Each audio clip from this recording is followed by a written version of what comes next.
Hello, comic book fans. This is the officially unofficial geek channel Spoilertastic weekly comic roundup. I am your host, as always, Carrie Quinn, and I am here to give you my overview of what I thought of the comics I read this week. So, I do this every week. If you're new here, welcome. And if you're new here, please like, subscribe, comment, all that jazz. And tell your friends. I'm here every Sunday. And um, this week we're going to be seeing a little housekeeping here for you before I get into the comics real quick. This week we are going to see the return of collected edition Tuesdays, even if it kills me. We will have our usual What's Happening Wednesday. What we're talking about, I'm not sure yet, but we'll figure it out. And we are going to have the return of also Flashback Fridays this week, which I'm going to tell you right now. Prepare yourself, prepare thyself, because it will probably be a live show. So, probably going on, let's say 7:38, something like that. I'll tell you a little more later. Follow me on social medias so that you will know when I'm going to be going on. Please hit the notification button here too. That's another way you can know if I happen to have a win and come on to talk about pop culture type stuff. It's mostly comics though. There is a album that just came out like just a few weeks ago that I am chomping at the bit to listen to all the way through. So maybe there might be a little bit of a music review coming up. Band I used to listen to a lot in high school and college just came out with a new album, Dashboard Confessional, and I'm into listening to it. See if it's still if the band still holds its same pull on me as it did before. Who knows? Maybe I'll do it, maybe I won't. I'll let you guys know. Anyways, whew.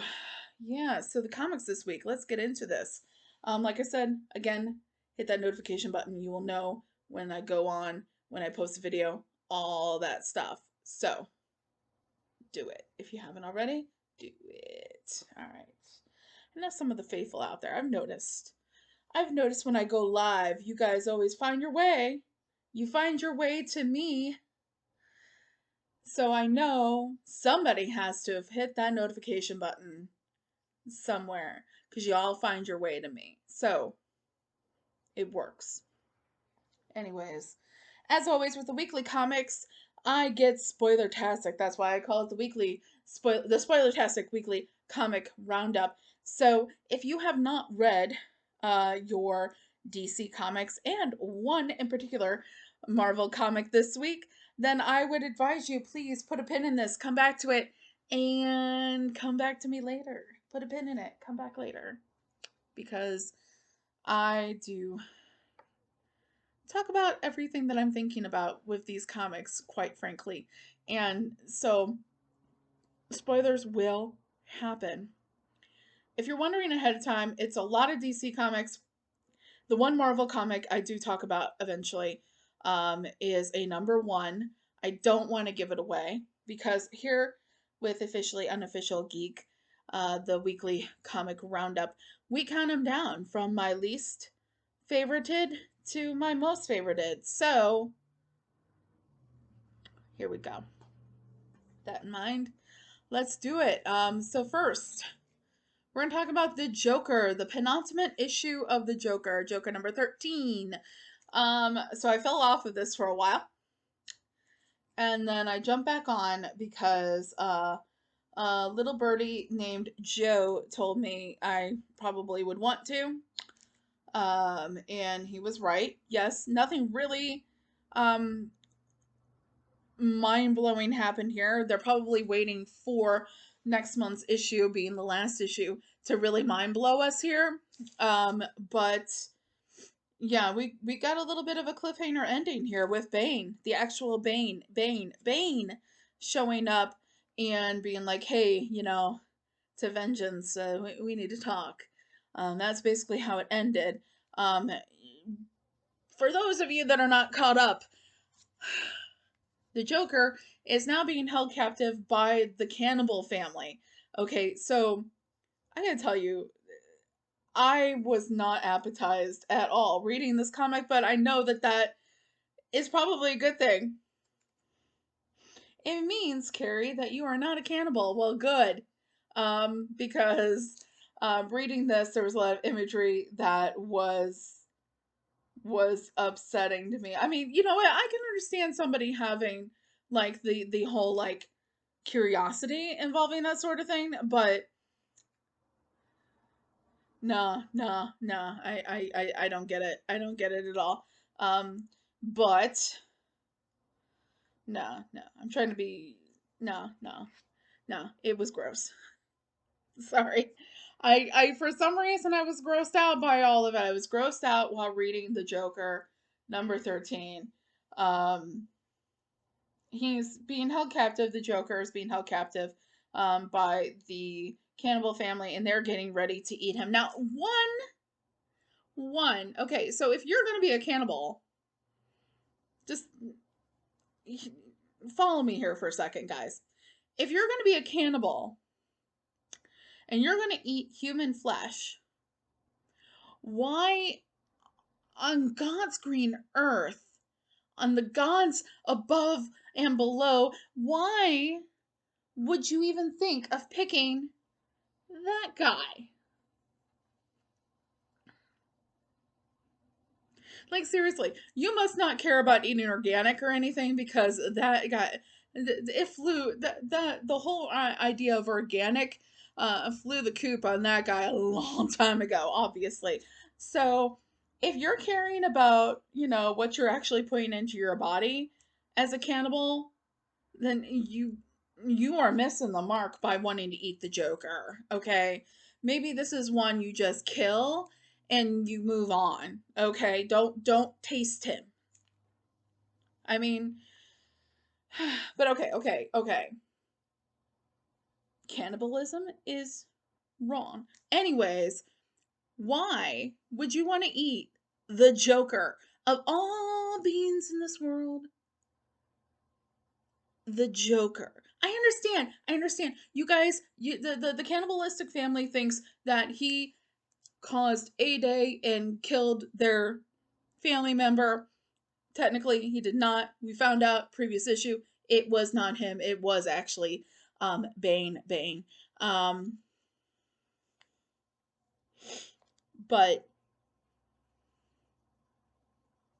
no, no.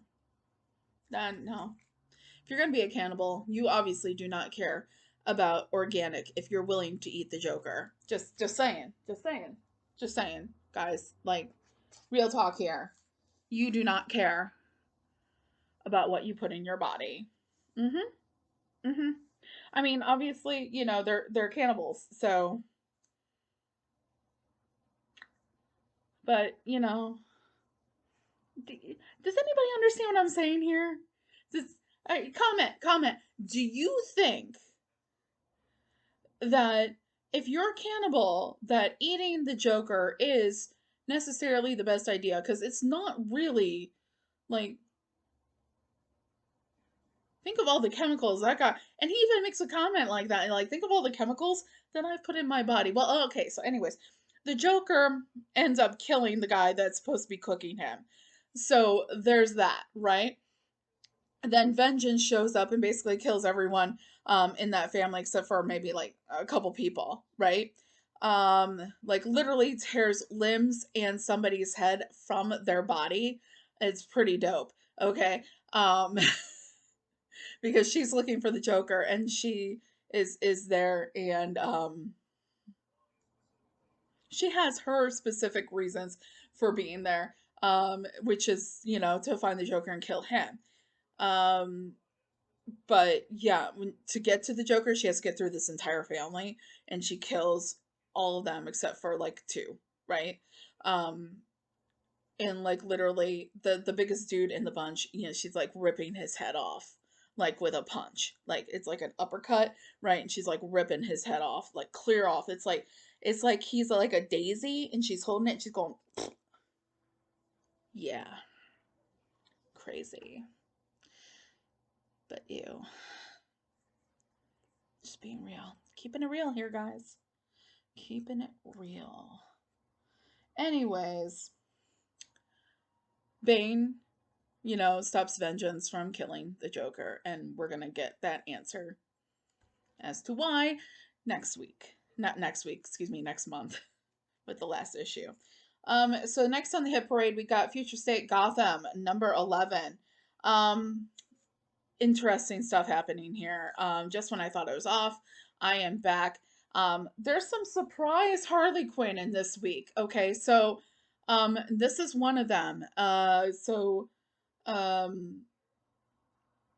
We have the team of Hunter Panic, Jason Todd, Peacekeeper Red, and the next Batman, Jace Fox, hunting the next Joker, which is this dude that's like mechanical, but also like tears and eats people's heads. And okay, lots of gross Joker stuff going on this week. Okay, just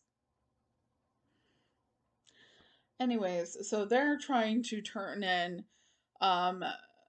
Tobias Whale because Hunter Panic wants the bounty, and also they're trying to keep the next Joker from killing him as well. And also finding the next Joker so that they can take care of him as well, because that's bad, right? So they show Harley is sitting here hearing all about this, and she's like, you know what? Fuck this shit. Okay? So they're Jason and team are all standing there, and they're like, okay, the best way to do this is quietly and quickly and not to cause too much of a fuss and all that. And then all of a sudden, going after like the next Joker has these like Joker bots, right? And you see Jason make the statement like, best way to do this is like quickly, swiftly, but quietly as possible. And then you see the text box is just like Joker bots, and you turn the page and there's Harley, and she's like, Gotham is my city, and basically quietly and quickly and quietly just went out the window, because Harley's like, no, we're gonna deal with this right now. They end up splitting up their team, and they do their thing involving the next Joker, and we're gonna see what happens next with that, because that's going to be interesting. But we had Jason Todd introduce like some new really cool kind of like transformer like armor that he said that he was working on when Batman went missing, and he's got one for him, and basically his motorcycle changes into some like really cool like GoBot Robotech armor, and it's like, okay, I'm here. Okay, so you're now a transformer.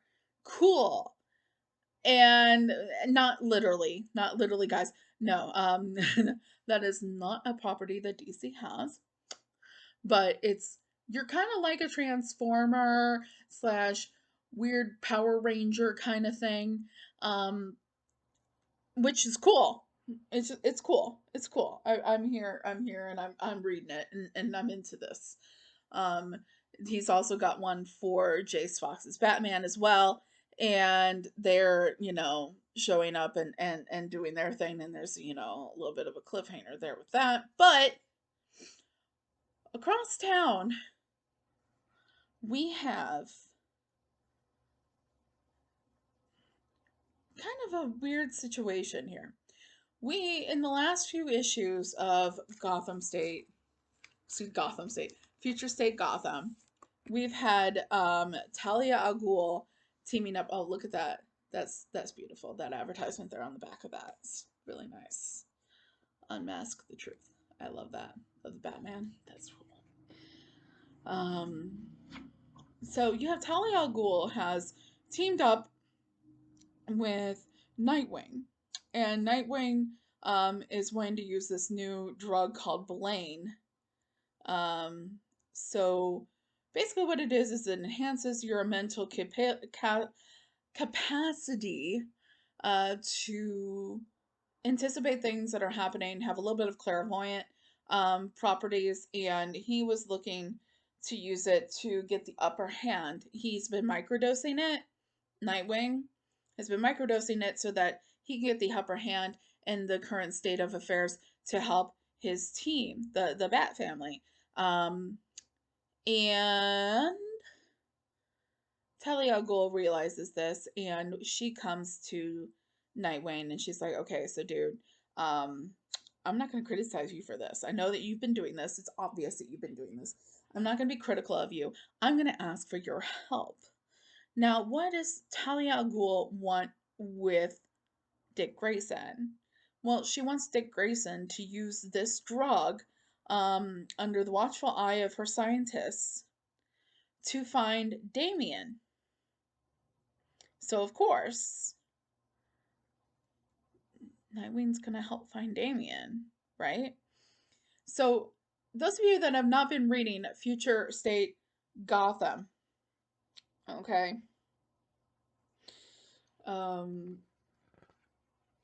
it's all like black and white, okay? It's all inks and pencils and inks and all that. Let's see here. We don't have that right there.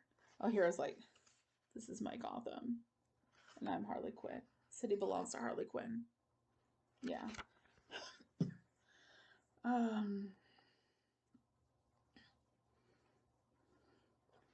So in a whole like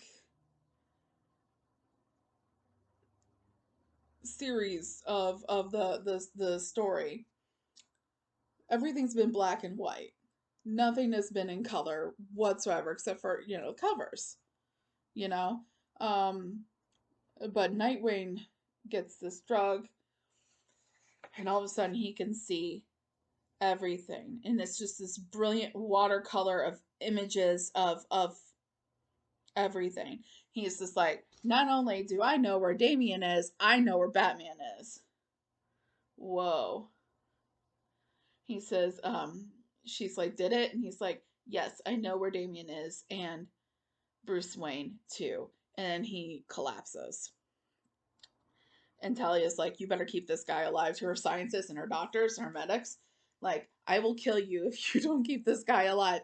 Yeah, she's like crazy about it because he knows where Damien is.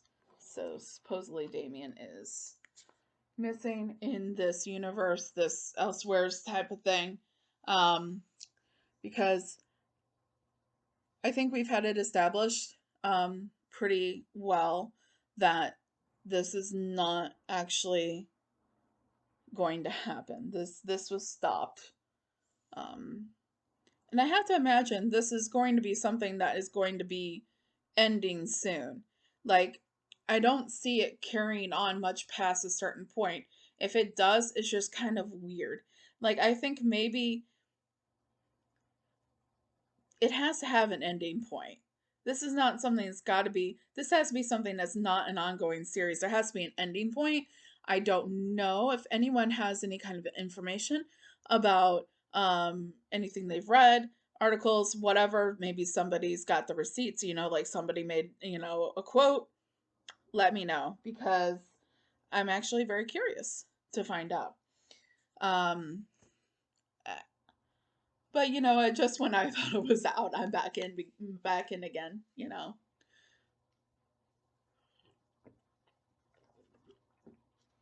Just when I thought I was gonna bow out gracefully, they had to throw in Harley Quinn with her bat and do the whole "we know where Damien" thing is, and possibly possibly that it seems like they've possibly gone and gotten Nightwing possibly addicted to drugs here, but that's not a good thing. That would be a bad thing. But it's comics, it happens. Next one we're going to talk about is I Am Batman #7, and this freaking cover is outstanding. I believe it is Ken Lashley, and look at that. Look at that.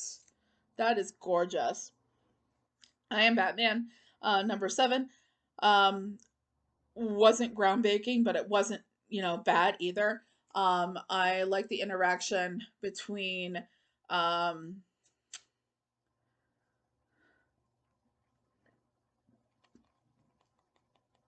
Mrs. Fox and the mayor, where she's just like, you know what? I've actually encountered this Batman before, and it is not at all, um, like the regular Batman. There's something different about him. And it's really, you're sitting there as a reader and you're like, yeah, there's something different about him. It's your son and you don't even know it.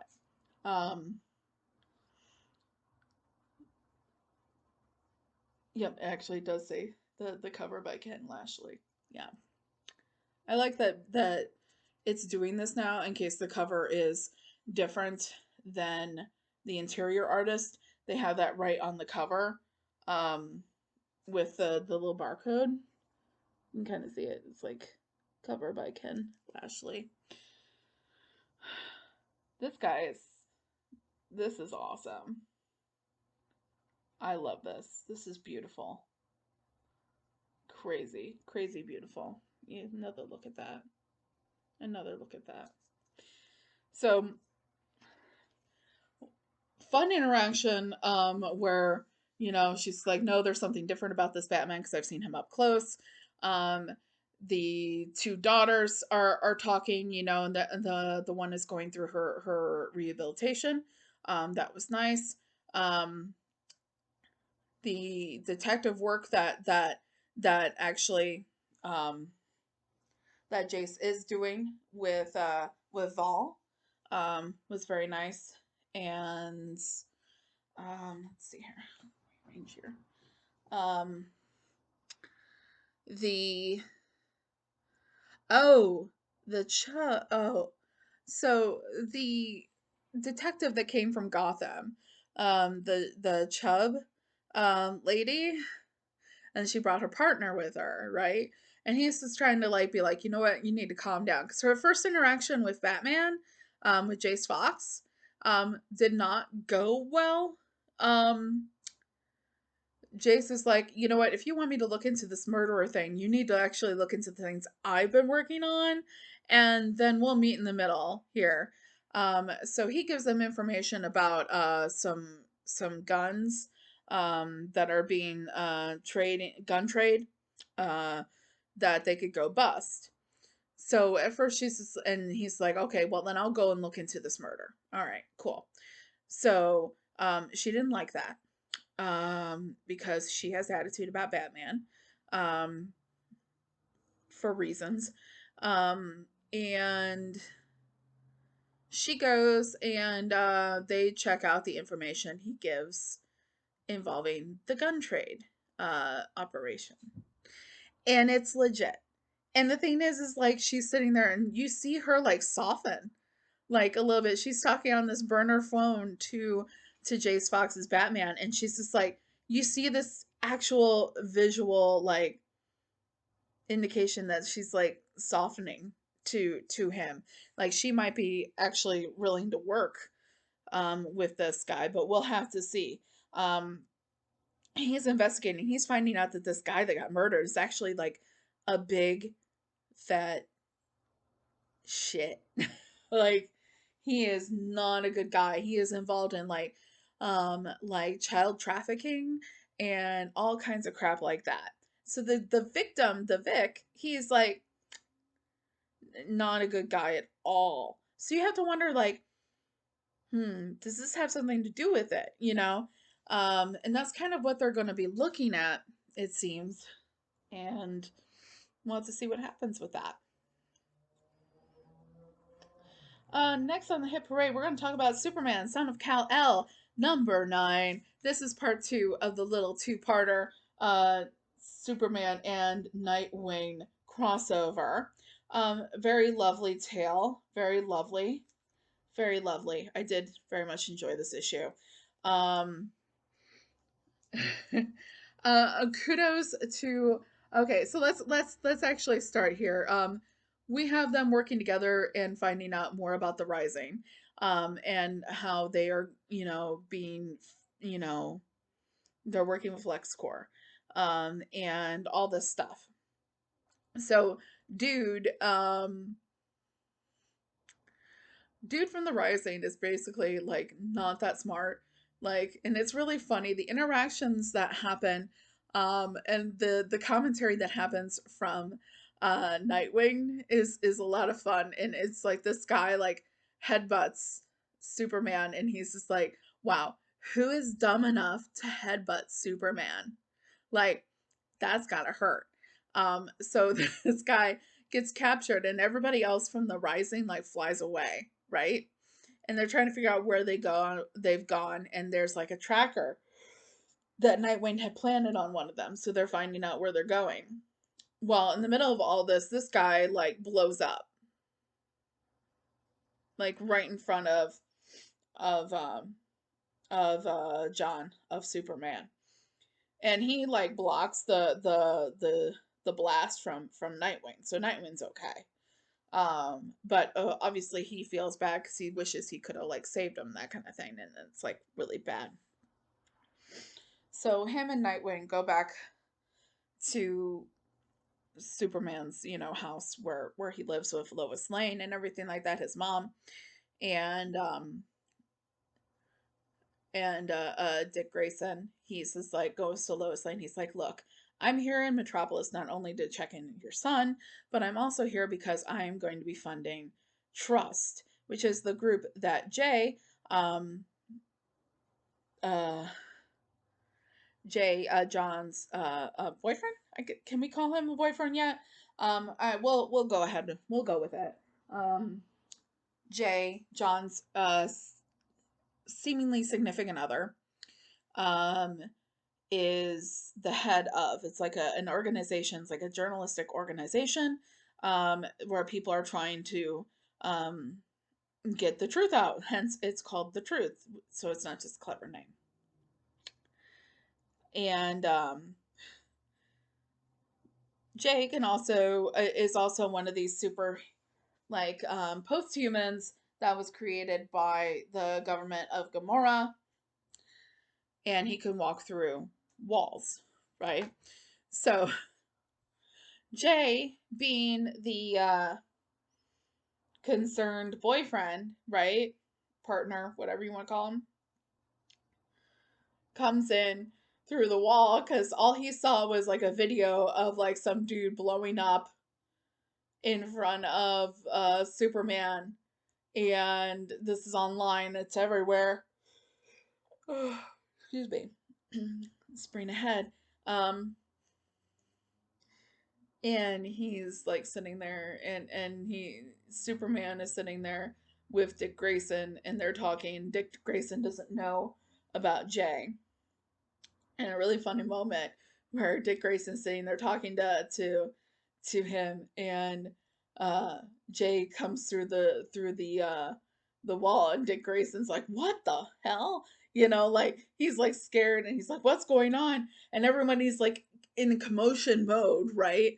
And then Lois Lane like kicks down the door, and she's got that big fucking Kryptonian like gun, right? And she's like, what's happening?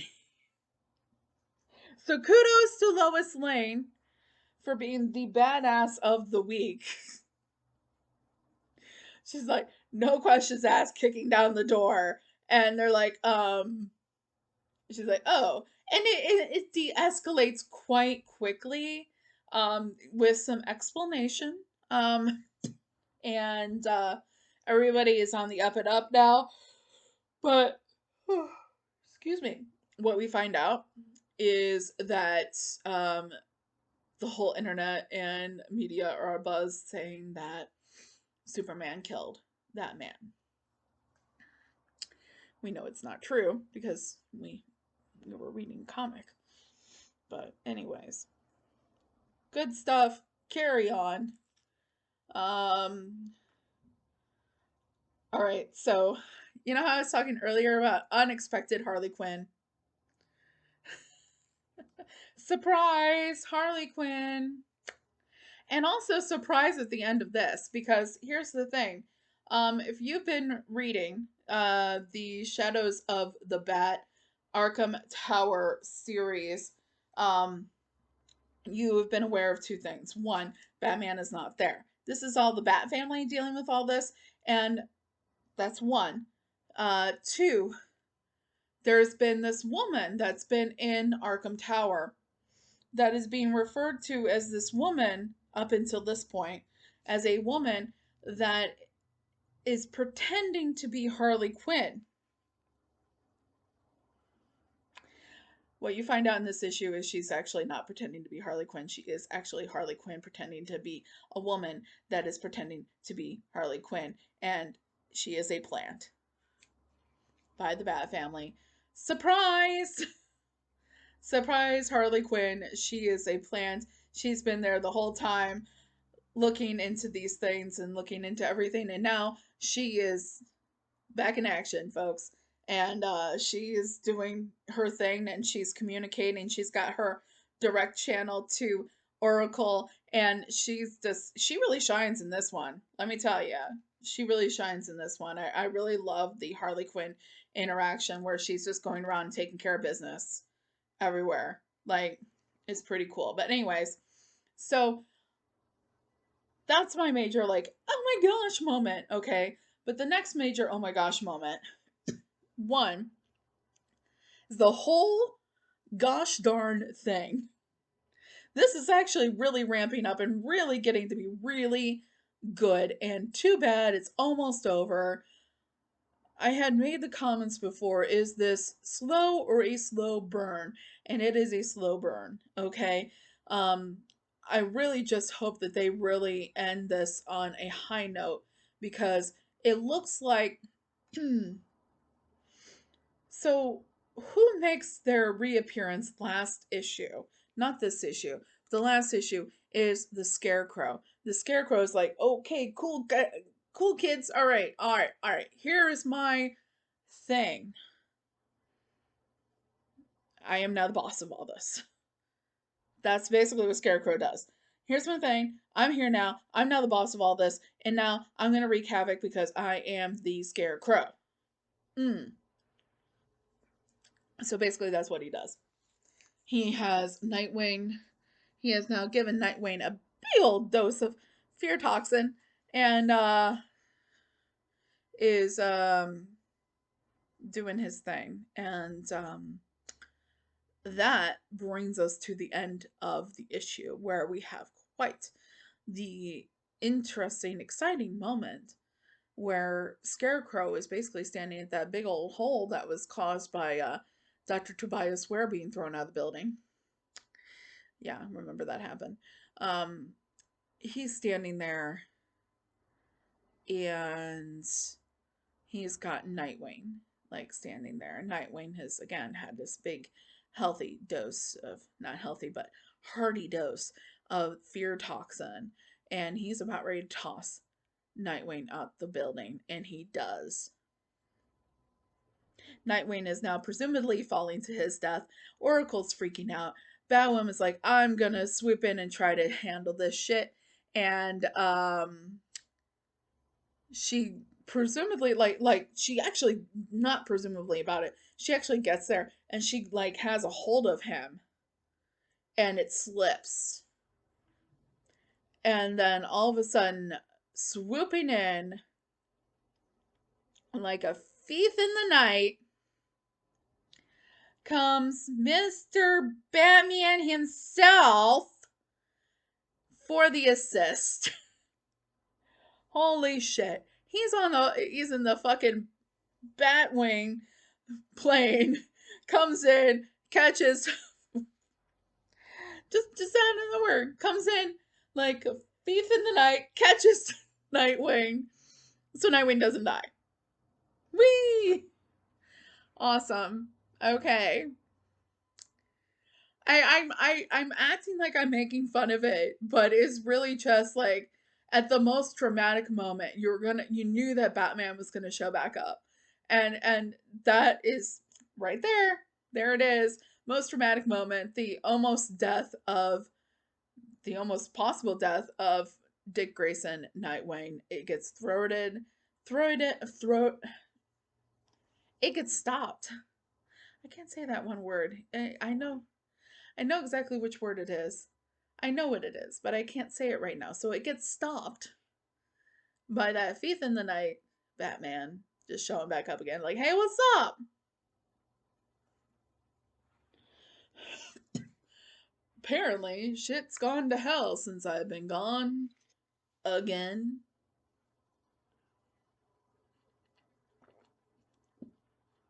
You know what? You know what? The Bat family has been doing what they can to hold shit down. Okay? They deserve a little recognition here.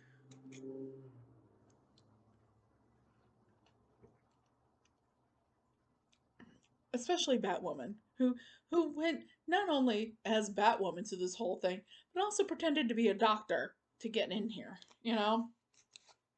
Huntress sitting there like, man, Huntress just wanted help, right? She was having some heavy shit happening because of the whole Q vial parasite thing. She just wanted some help, man. And now she's like all trying to, fucking figure her shit out and, save people and get out alive and blah, blah, blah. But no. All she wanted to do is she just wanted to feel better. That sucks. You know? Anyways, I had 3 more comics to talk about. Okay. We're going to start with this next. Um, really the thing is like, I've been wanting, like, if they're gonna sit there and they're gonna talk about Batman event after Batman event after Batman event after Batman event, like, you're gonna have something now with the Amazons, with Wonder Woman. And was it fun? It was fun. Was it heartbreaking? It was heartbreaking.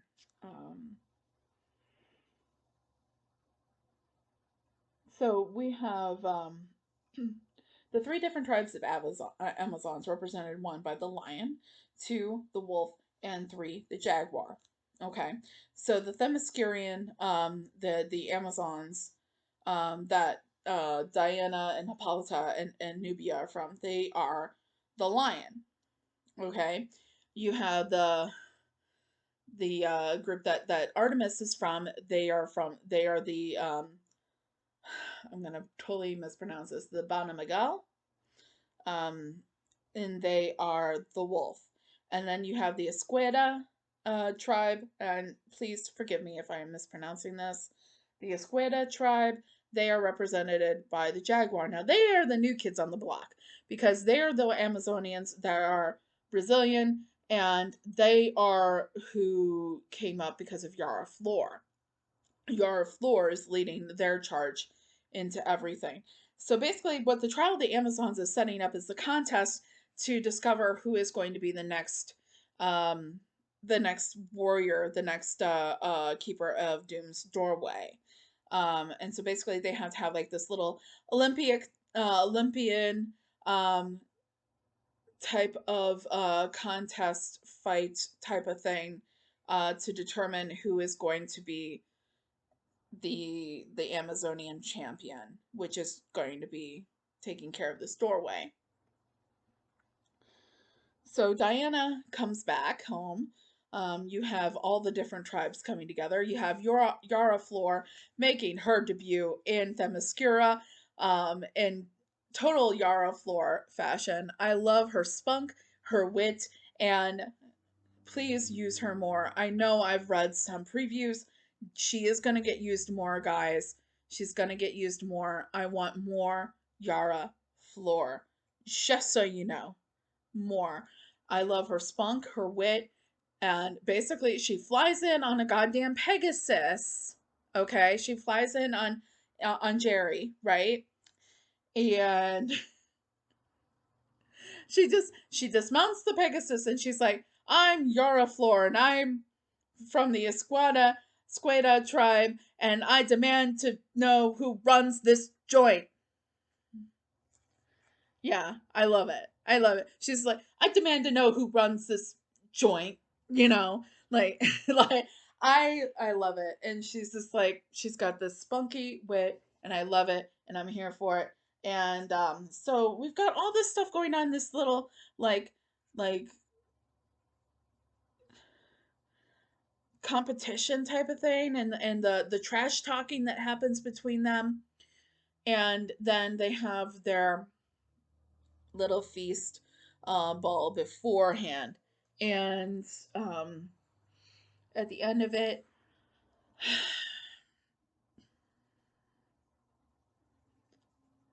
if you read any of the previews that have been, put sandwiched in with any of your DC comics recently, you will know that they were talking about that basically in the beginning of the whole trial of the Amazons, that one of the major characters was going to die.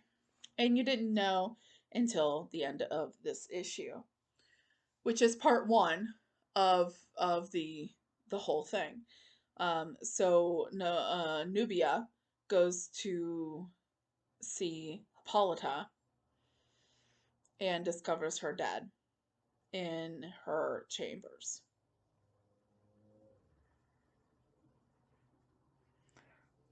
And that's the end of the issue. And the terror and horror on her face and everything like that, she just found the woman that made her queen. Themyscira is now dead. Diana's mother dead. Um, so then we have, next on the hit parade here, we have Nubia and the Amazons, number 6 out of 6. I'm very much enjoying Nubia, and I wish it was not ending. But this is one of these things that kind of got us to this point, and now Nubia has to kind of sit around and be like, okay, how we deal with this? And she's like, we're going to keep going with the contest because we need the champion for Doom's Doorway. We need that. That is a safety concern for all of us and the whole world. So we're going to continue that. We're going to keep that going despite this tragedy. She also gives the A-OK to Cassie, who's just like, okay, so here's the thing. I would like the opportunity to try and investigate Hippolyta's death. And of course, I will come to you when I know anything so that you can act accordingly. Fantastic. She's like, of course, do that. You know, do that. Run, don't walk. And so she's dealing with all that. She, talks to Cassie. Cassie offers to do that. Then Medusa comes in, and she's like, you know what? Here's the thing. She's going to ask. She had already made an appointment with Medusa to talk to her about some things involving how she got past the doorway in the first place. And so she's giving Hippolyta some information, and there's a name that is mentioned. Okay, that I have to go back and look at some of my Wonder Woman issues because I think that name gets mentioned in Wonder Woman, but I may be wrong. So put a pin in that. But it's a Brian or something like that, and the name gets mentioned, I think, in a Wonder Woman issue. That idea. So I need to go and probably look that up. It's from Wonder Woman like a few months ago. Okay, it's like after she came back from Afterworld's story. So she's back on Earth, right? And I think it comes up in the issue where she is at the museum and all that. So I'm going to have to look into that. I might be wrong, but for some reason I think it gets mentioned. But that would be a definite connection that they are not really talking about. And the thing is Wonder Woman and Nubia the Trial of the Amazons and Nubia was really good about giving those little editor's notes. So either they want us to go ahead and remember on our own, or it didn't happen. Like, I'll go and look and it's not a thing. I will find out that I was remembering incorrectly, or they don't want us to remember that it's a thing. I don't know.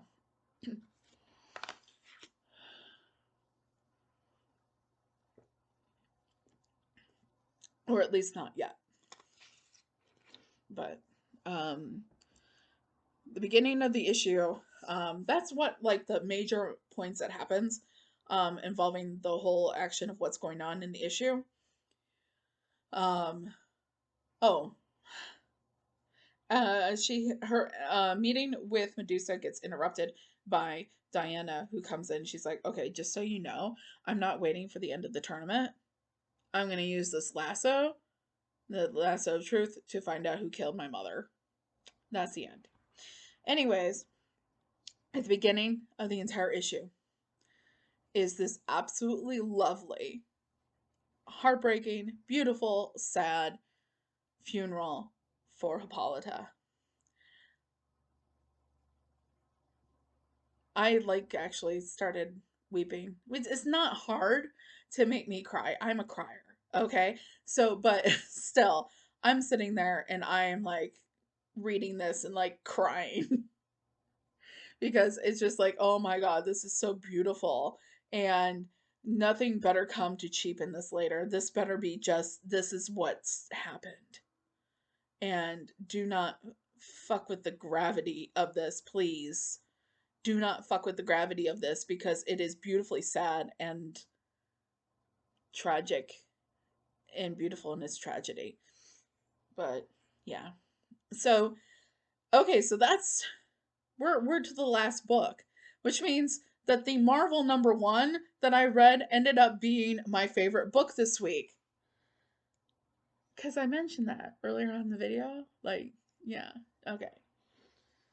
So I got to tell you guys a little something. Okay?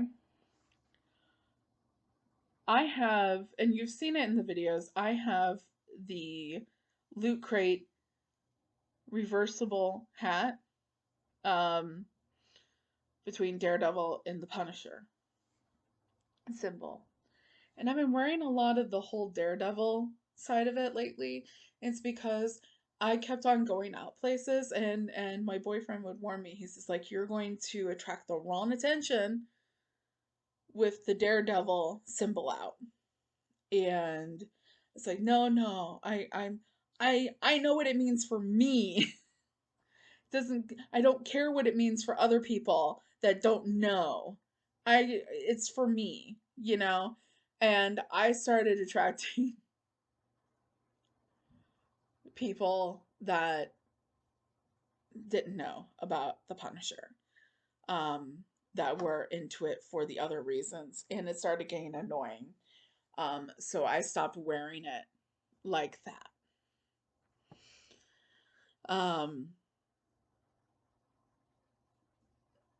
But I still couldn't wait for this. Haven't had a lot of Punisher in my life. But I read this and I am totally on board with this. In fact, Mr. Frank Castle might be giving Jason Todd a run for his comic book boyfriend money here. This is absolutely amazing. So basically what's going on here is Marvel, one of the main problems I've had with Marvel, #1s lately, involving established characters, is that when you're trying to go in and you're trying to read it, like, and you're on a level, a novice level, like down here, and you go in and you're like, okay, it's a #1. To me, traditionally that says you can jump in. The problem is like when a #1 is supposed to be here, right? Novice level, you can jump in. And the number one actually is here on the knowledge of what's been going on. Okay? Now, that's a problem. That's a problem for people that are looking to just jump into a story like I'm trying to do with this issue. And because, yeah, I've known Punisher movies, I've known Punisher TV shows, I've known a little bit of the Punisher books, but nothing recent. Okay? And now I'm to the point where I am jumping in, and it is a number one. Okay, here we go. At this level, right? And I'm like, okay, hopefully it's not number one at this level, but number one down here where I can jump in. And it's been a problem for me lately. I did not experience a very good experience with that involving X-Men. I got mighty confused a few months back. And I was like, okay, let's do this. So I opened Punisher 1 here and was given an origin story and then a like I've heard people go either way on this spread. Like they've said that there wasn't, some people have said that there wasn't, an artistic quality to it, that it was just basically collage. And I'm like, you know what, I'm fine with it being a collage because there's so much to what they're trying to say, is there's so much to the character that you gotta do the collage, because you got a lot of room to cover here. So basically, you get, kind of a replaying of his origin, his wife and him and his kid, being killed and blah blah blah, right? And his wife is, completely, is dead next to him, And then you get this whole red panel right here, and it's like, don't close your eyes, stay with us. What's your name? Who are you? And then you turn the page, and it's like Frank Castle is the Punisher. And you get all of these moments.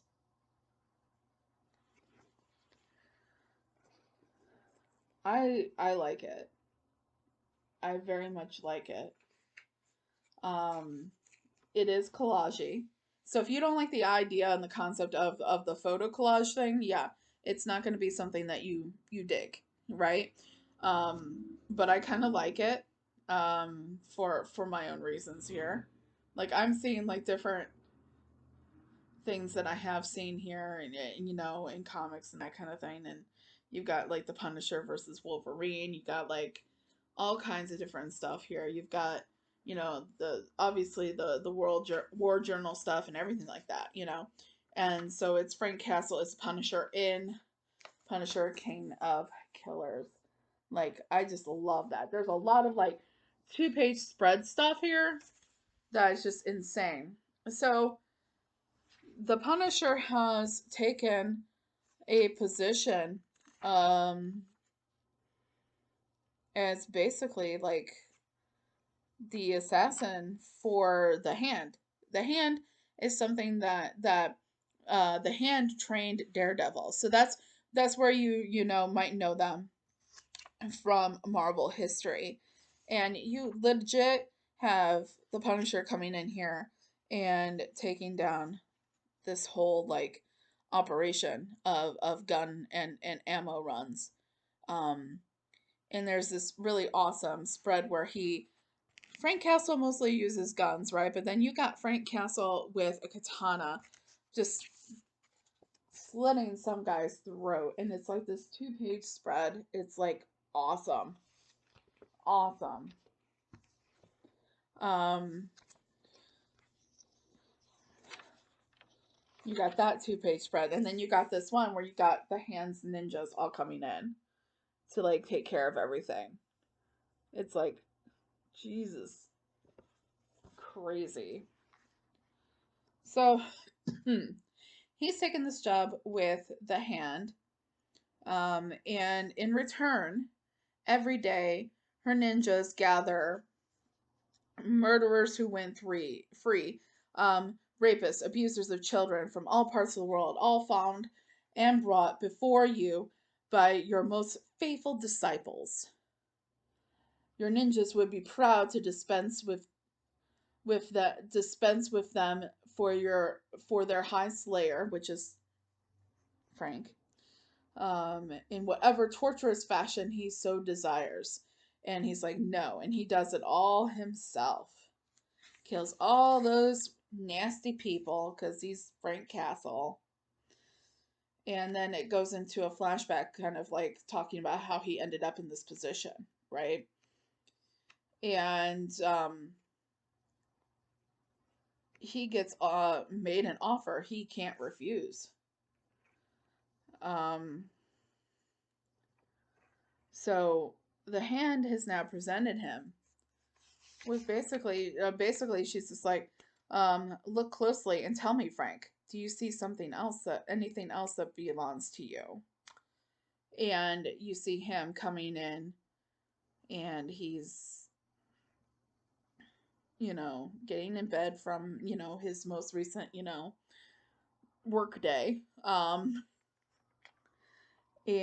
you find out that the Hand has basically delivered him Maria. And you see, like, there's like bullet holes and everything like that still in her. And it's like a power that defies death itself.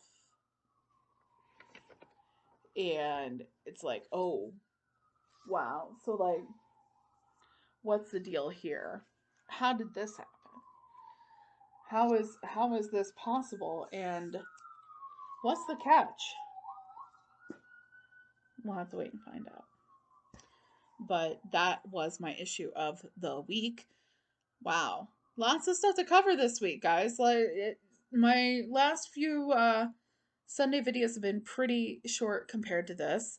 Lots of area to cover, lots of thoughts that I had involving the comics. But you know what? I'm going to go ahead and wrap this up now because, well, I'm done. So yeah, just like every week we do this. If you're new here, every week we do this. It's the weekly Spoilertastic weekly comic review. And like I said earlier in the show, we've got other stuff that we do. We've got the Flashback Fridays. We got What's Happening Wednesdays. We've got Collected Edition Tuesdays. Every once in a while, if I happen to have one, we have a haul or an unboxing video, all for your viewing pleasure. And so that's it for today. This is, please click that like button, click that notification button, and you'll know whenever I go live or whenever I post a video. And that way you can get right on top of that, Rose, and watch it because I've got this stuff. I'm doing it, so why not, right? Anyways, please check out the links below. If you are so inclined, we have merch now. You can buy a t-shirt that has something that I've said or something having to do with the show, and it goes towards the show. It goes towards kind of building upon this and things related to the show and doing all that. And yeah, so check that out if you are so inclined. If not, just keep watching. That's how you really, keep me going, as you keep watching. So, either way, you're helping, right? But yeah, got some stuff, working on some stuff, and I will, of course, let you know whenever anything's done and whenever anything happens, because that's what I'm here for. And that's it for now. Until next time, until the next video, I'll be seeing you guys. This has been the officially unofficial Geek Channel. And I'm Carrie Quinn, and bye!